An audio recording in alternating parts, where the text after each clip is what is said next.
इस वीडियो में हम बात करने वाले हैं आर्टिकल 15 के क्लॉज 6 की। लेकिन इसके पहले कि हम आर्टिकल 15 के क्लॉज 6 की बात करें, हम एक बार आर्टिकल 15 के क्लॉज 1, 2, 3, 4 और 5 को डिस्कस कर लेते हैं, एक बार रिवाइज कर लेते हैं। उसका बेनिफिट ये होगा कि अगर हम आर्टिकल 15 के क्लॉज 1, 2, 3, 4, 5 और 6 को अच्छे से समझ जाते हैं, रिवाइज कर लेते हैं, तो आर्टिकल 15 का क्लॉज 6 हम इजीली समझ जाएंगे। तो अब इसको समझने के लिए एक एग्ज़ाम्पल लेके समझते हैं और बड़ा ही सिंपल सा एग्ज़ाम्पल लेते हैं ताकि हम आर्टिकल 15 को बहुत इजीली समझते हैं। देखो कैसे समझेंगे। कंसीडर कर लेते हैं कि आर्टिकल 15 जो है वो एक ट्रेन है पूरा, और उस ट्रेन में कुल 6 डब्बे हैं। तो थोड़ा सा मैं पेन का साइज ठीक कर लेता हूँ, ठीक है। तो इस ट्रेन में कुल 6 डब्बे हम देखते हैं, क्योंकि आर्टिकल 15 में कितने क्लॉज हैं। 15 में अगर हम देखें तो टोटल 6 क्लॉज है। तो ये क्लॉज 1 हो गया, क्लॉज 2, क्लॉज 3, क्लॉज 4, क्लॉज 5 और क्लॉज 6। तो आर्टिकल 15 को हम अगर एक ट्रेन से कंपेयर करें तो हम इसमें कितने डब्बे रखते हैं? हम इसमें रखते हैं 6 डब्बे। अगर हम एक्चुअल ट्रेन की बात करें तो उसमें क्या होता है, स्पेशली अगर मुंबई लोकल्स की बात करोगे तो उसमें क्या होता है, कुछ डब्बे ऐसे होते हैं जो कि जनरल होते हैं। जनरल मतलब इसमें मेल या फीमेल कोई भी बैठ सकता है। कुछ डब्बे ऐसे होते हैं जो डिसेबल पीपल के लिए होता है, फिजिकली हैंडीकैप पीपल के लिए होता है। कुछ डब्बे ऐसे, मान लो 2 डब्बे ऐसे हैं जो फिजिकली हैंडीकैप के लिए हैं, और कुछ डब्बे ऐसे होते हैं जो सिर्फ लेडीज़ के लिए होते हैं। तो ये 2 डब्बे किसके लिए हो गए? खाली लेडीज़ के लिए। तो अगर हम इन 6 डब्बों की बात करें ट्रेन में, तो 2 डब्बा तो जनरल हैं, लेकिन ये कुछ डब्बा एक्सेप्शन है। एक्सेप्शन मतलब अपवाद है कि ये दोनों तो जनरल है, लेकिन इसमें सिर्फ कौन आएगा? फिजिकली हैंडीकैप्ड इसमें, और इसमें कौन आएंगे? सिर्फ लेडीज़। तो वैसे अगर हम आर्टिकल 15 की बात करें तो 15 का क्लॉज 1 और क्लॉज 2 जो है ये जनरल बात करता है, और क्लॉज 3, 4, 5 और 6 ये एक्सेप्शन है। अब वो कैसे एक्सेप्शन है हम रिवाइज करते हैं, एक एक बॉक्स को समझते हैं। और ये एक मैंने तरीका सोचा ताकि हम और समझ पाएँ। अगर हम 15 के क्लॉज 1 की बात करें तो उसमें लिखा हुआ था जो स्टेट है वो सिटीज़न के साथ कोई भी डिस्क्रिमिनेशन नहीं करेगा। किस बेस पे? रिलीजन, रेस, कास्ट, सेक्स और प्लेस ऑफ बर्थ।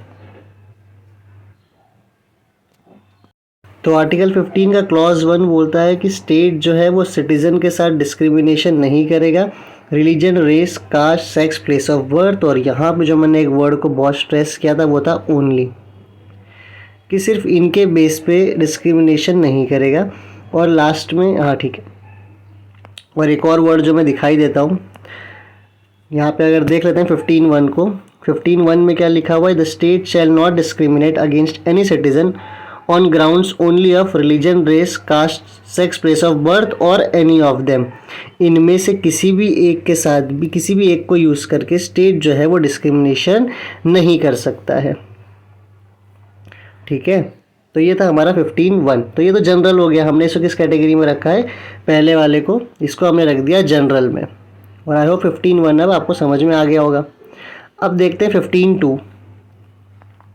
15(2) को भी कर लेते हैं।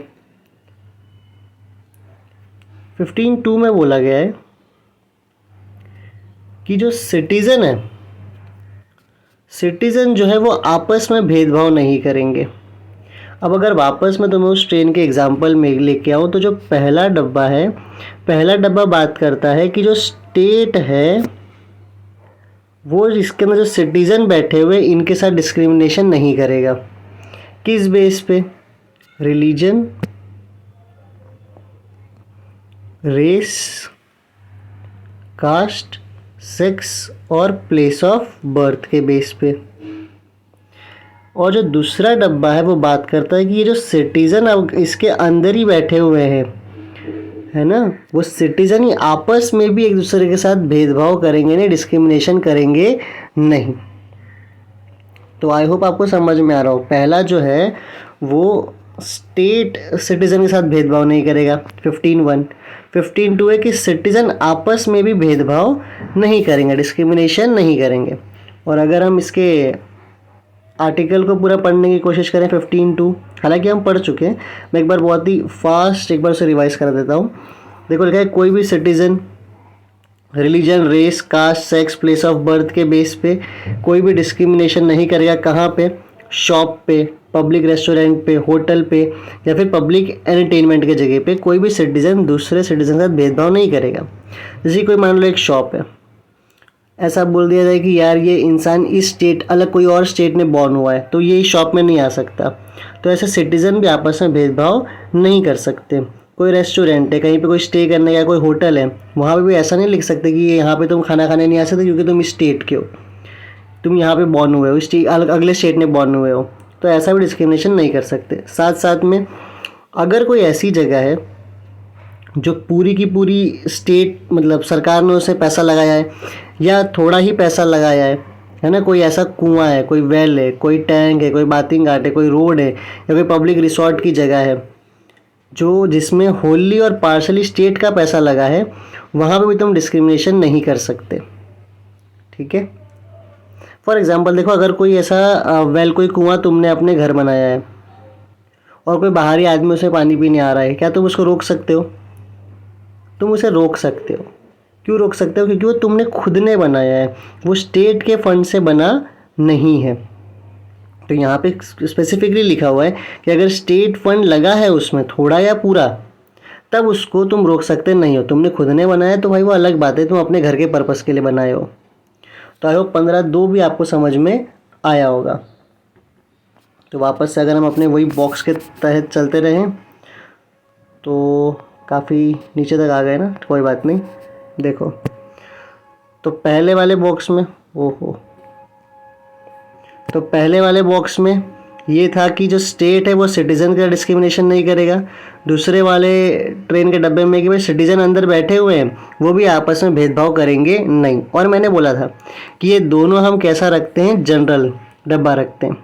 इसके बाद रखते हैं कुछ एक्सेप्शन, जैसे कि नॉर्मल डब्बे में एक्सेप्शन होता है कि एक लेडीज़ डब्बा आ गया, फिर फिजिकली हैंडीकैप का डब्बा आ गया। तो इसमें पहला एक्सेप्शन आया और पहला एक्सेप्शन ये आ चुका है कि वुमेन्स और चिल्ड्रन के लिए स्टेट चाहे तो स्पेशल प्रोविज़न बना सकती है। ठीक है। 15(3) में क्या हो गया? वुमेन्स और चिल्ड्रन के लिए स्टेट चाहे तो स्पेशल प्रोविज़न बना सकती है। आगे देखते हैं चौथे वाले में। अब चौथा और पांचवा ध्यान से सुनना, क्योंकि छठवां चौथा और पांचवे को ही मिला के थोड़ा सा अलग बना हुआ है। तो चौथे वाले में बोला गया है कि जो स्टेट है वो SC/BC, मतलब क्या है इसका? SC/BC के लिए socially and educationally backward class, या फिर ST शेड्यूल ट्राइब्स, या फिर शेड्यूल कास्ट के लिए कोई भी स्पेशल प्रोविज़न स्टेट बना सकती है। और ये हमने बहुत डिटेल में बात किया था आर्टिकल 15(4) को कि ये क्यों आया। तो SC/BC के लिए, ST के लिए, SC के लिए स्टेट जो है स्पेशल प्रोविज़न बना सकता है। मतलब जो हम ये एक बॉक्स के टाइप में पढ़ रहे हैं, इसमें जो चौथा बॉक्स है वो क्या डिनोट कर रहा है? वो SC/BC, ST और SC के लिए स्पेशल प्रोविज़न बना सकता है, ये बात कर रहा है। 15(5) एक बार देख लेते हैं। 15(5) में लिखा हुआ था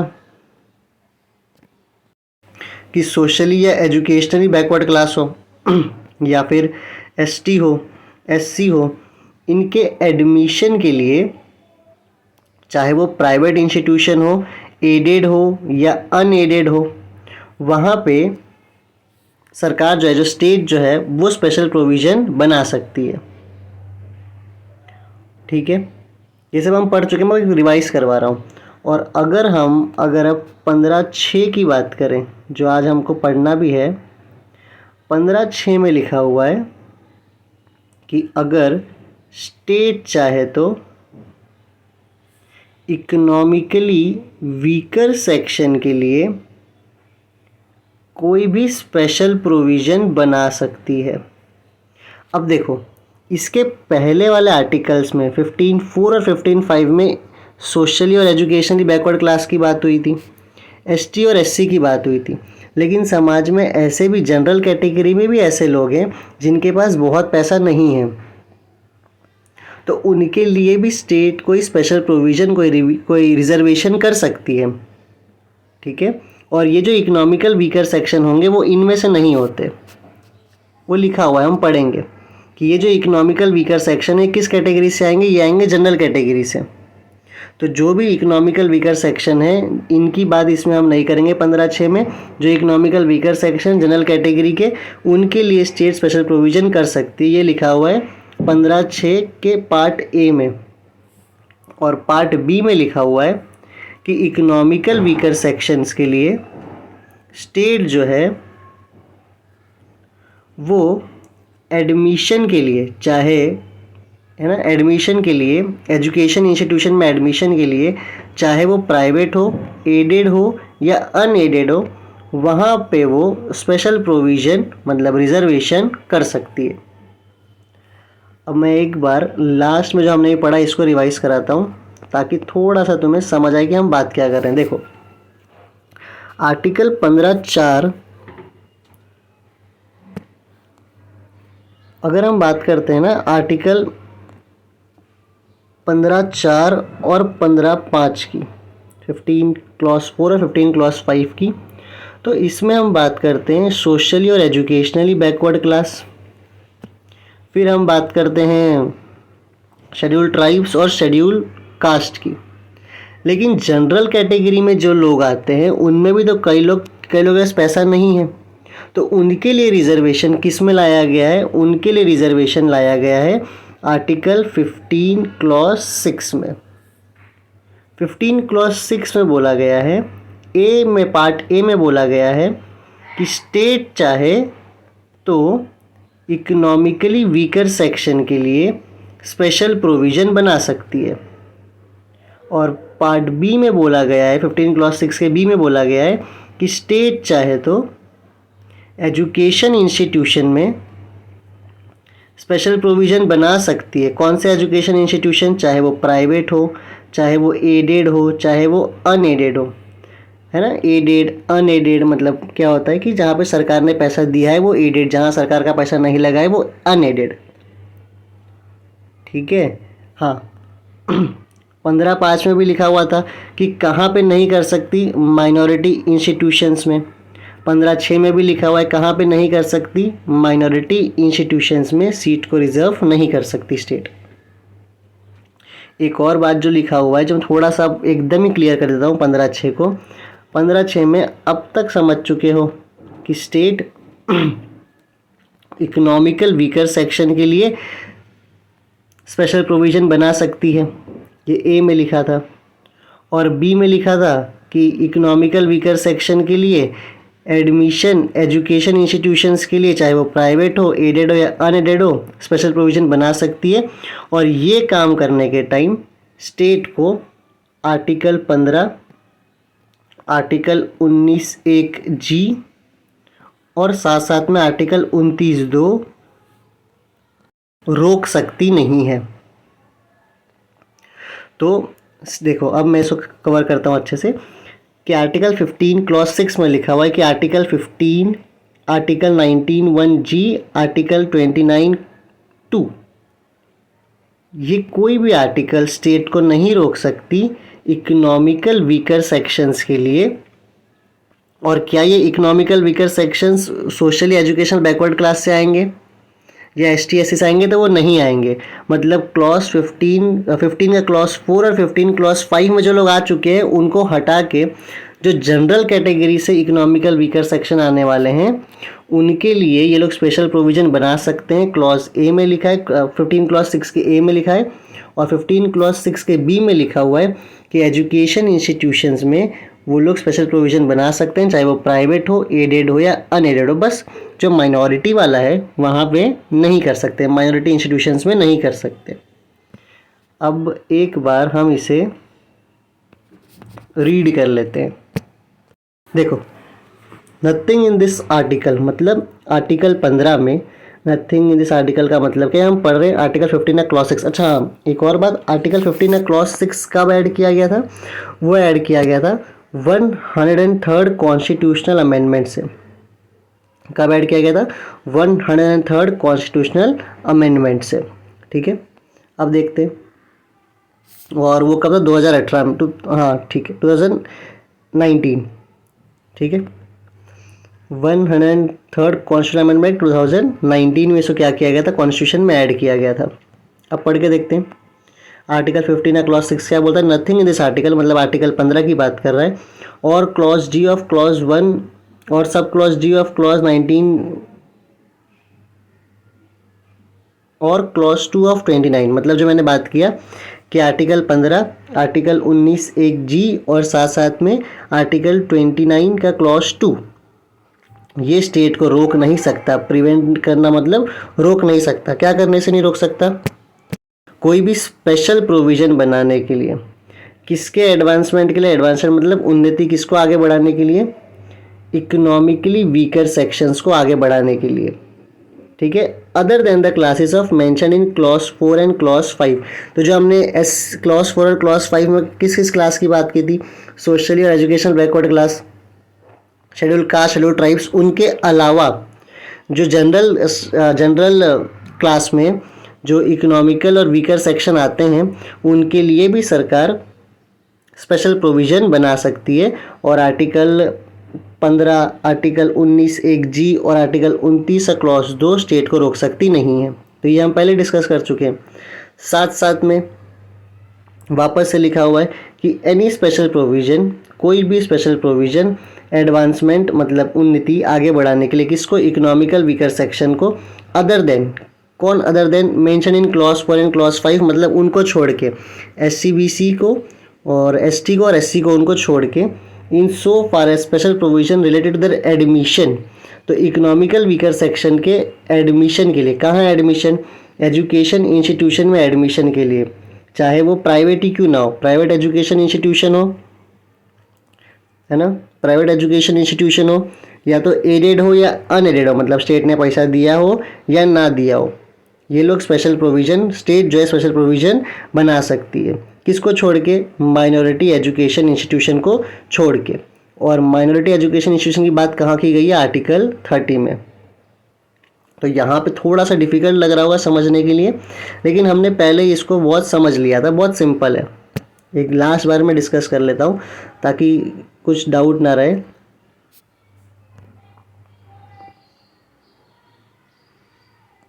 तो क्या लिखा हुआ था इसमें कि आर्टिकल 15 क्लॉज 6 जो है, इसमें जो स्टेट है वो इकोनॉमिकली वीकर सेक्शन के लिए स्पेशल प्रोविज़न बना सकती है। और ये वो लोग हैं जो किसमें जो SC BC ST SC वाले नहीं हैं, ये जनरल कैटेगरी के लोग हैं, है ना। इनके लिए भी स्टेट जो है वो सीट को रिजर्व कर सकती है। और साथ साथ में अगर स्टेट चाहे तो आर्टिकल 15 क्लॉज B में लिखा हुआ है कि स्टेट एजुकेशन इंस्टीट्यूशन में भी स्पेशल प्रोविज़न बना सकती है, चाहे वो प्राइवेट हो, एडेड हो या अनएडेड हो। बस कहाँ पे नहीं बना सकती?